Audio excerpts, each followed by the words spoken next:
It's a little late for tears, isn't it, Barbara? Even though you didn't know it was going to happen today, you've still had your whole life to prepare for it. Of course, you've gotten into the habit of not being prepared. And now it's a little late, isn't it?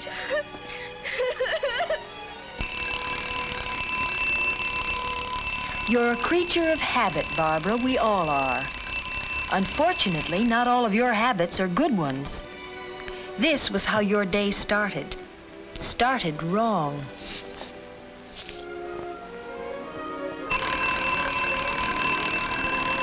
Your neighbor, Helen, is a creature of habit, too. But she got up when the alarm went off. Because, Barbara, that's what she really had in mind when she said it.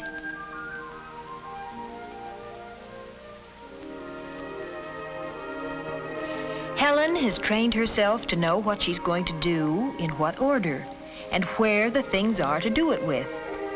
She really doesn't have to think about it. She already knows what clothes she's going to wear today. As it turned out, it was a special day for Helen, too. But she makes a habit of being ready for special days. She starts by having a place for things and keeping them there.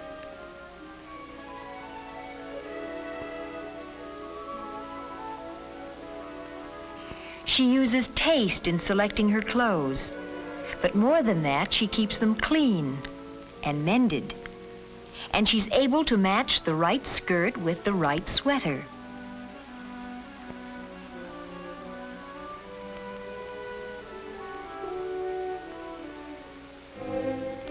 This was going to be a special day for you, but you hadn't gotten very far with your preparations for it. Was your whole family asleep? No, your mother was up. Had been for an hour.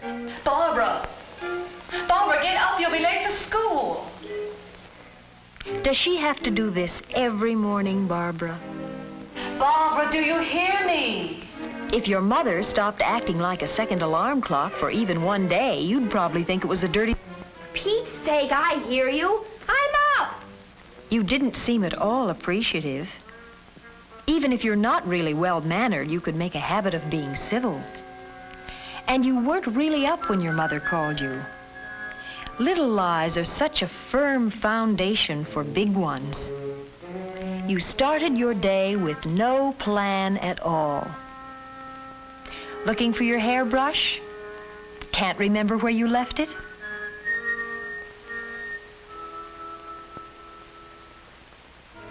You forgot other important things today.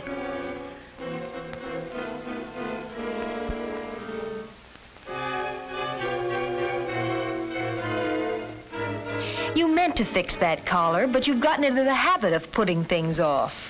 There are so many things you plan to do this coming Saturday or the one after that. Let's see. You found the algebra notebook you lost. The ski pants you meant to put away in the chest. The afghan you started to knit last summer. And, oh yes, the sweater you were looking for.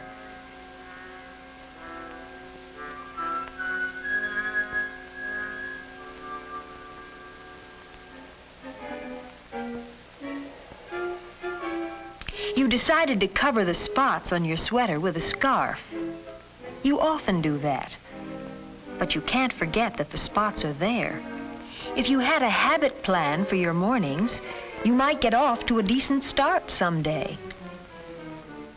Helen has a habit plan, and it includes a healthy breakfast and a pleasant word with her parents. All three always enjoyed Mr. Elliott's comments on the news. It was time to get started for office and school. Helen's dad would drop her on the way downtown. And who could ask for a nicer way to go to school?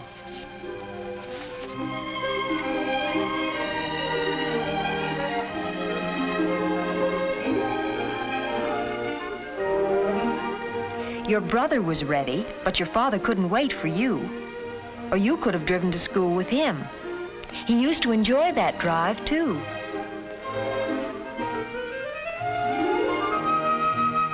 Your eggs were cold this morning, but you had no time to be picky about food or to think about your diet.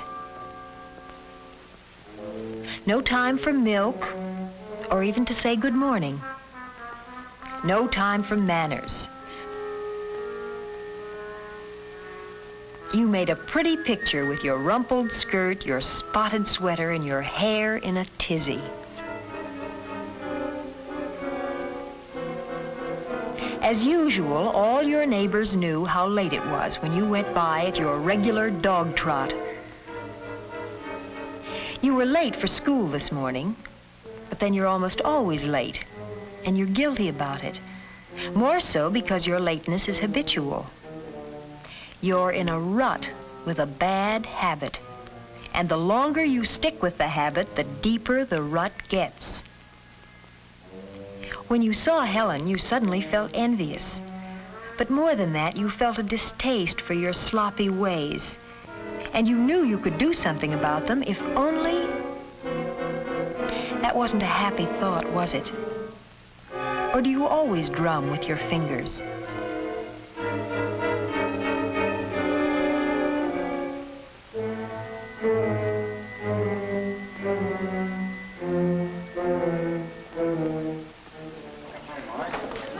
You were just chatting away with Helen when it happened, when the day suddenly turned into something special.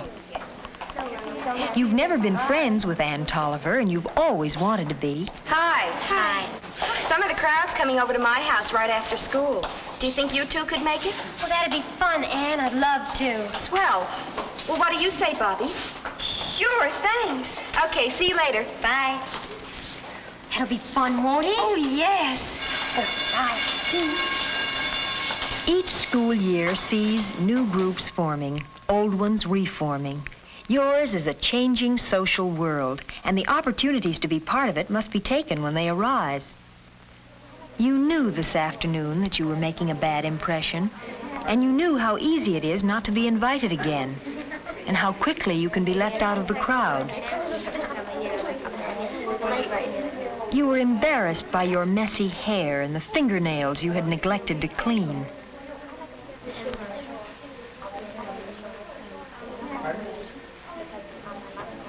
You worried about the spots on your sweater, Barbara. But what really showed up were your habits. You didn't find it very pleasant comparing yourself with the others. What? I said, what do you think? You weren't listening. You seldom do. It's a habit of yours. I guess I don't know much about it. They were talking about a popular book. All your friends were interested, but you never got into the habit of reading books. The whole problem was that Claudia wanted to be free to do all the things she'd never been allowed to do. Well, that was her whole reason for leaving her family. And then she married back to the same kind of life. Well, that's why I think the book's stupid. Why couldn't she have seen... No, you added nothing to that conversation. The trouble with me is getting started. I always have to force myself to do new things. I'm the same way.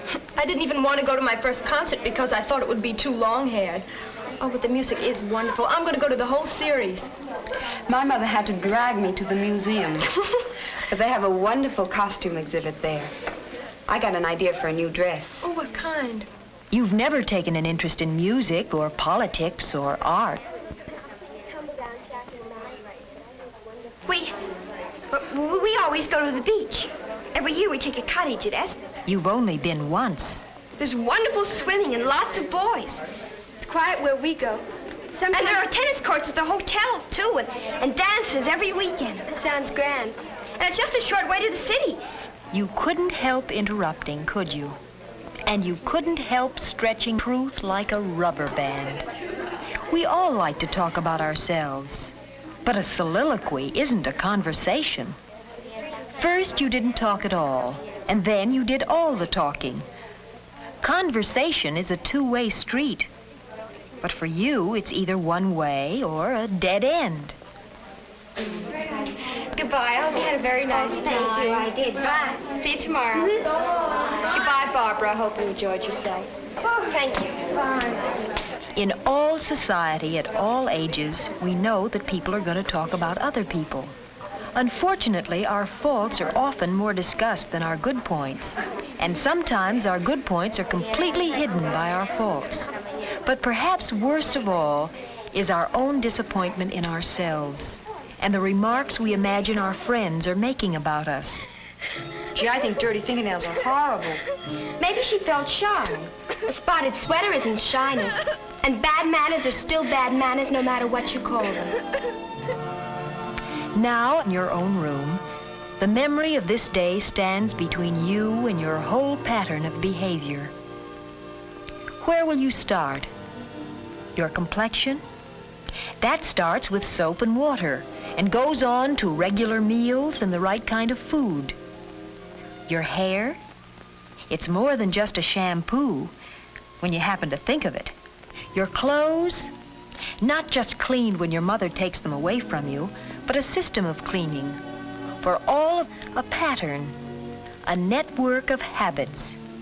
Helen checks her clothes for cleaning when she takes them off. That's a habit of hers. This morning, Helen took her skirt from the front of the closet. Tonight, she hangs it in the back. That's a habit, too. One on the plus side. It gives clothes a chance to hang, rests the fabric. Tonight, Helen makes a plan for tomorrow. A what to wear, what to do, when to do it, design for living. Helen has the habit of being ready for special days.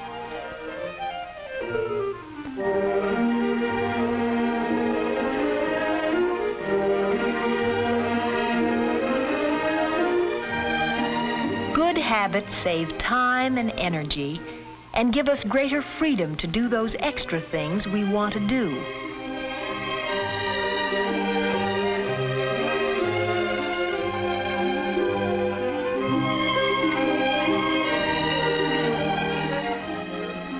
Yes, a good start. But these improvements are not yet habits, not by any means. They must happen again and again until they fit into the fabric of the days without conscious thought. If you try, really try, you can root out the poor, accidental habits and establish in their place the good habits approved by custom, accepted by society.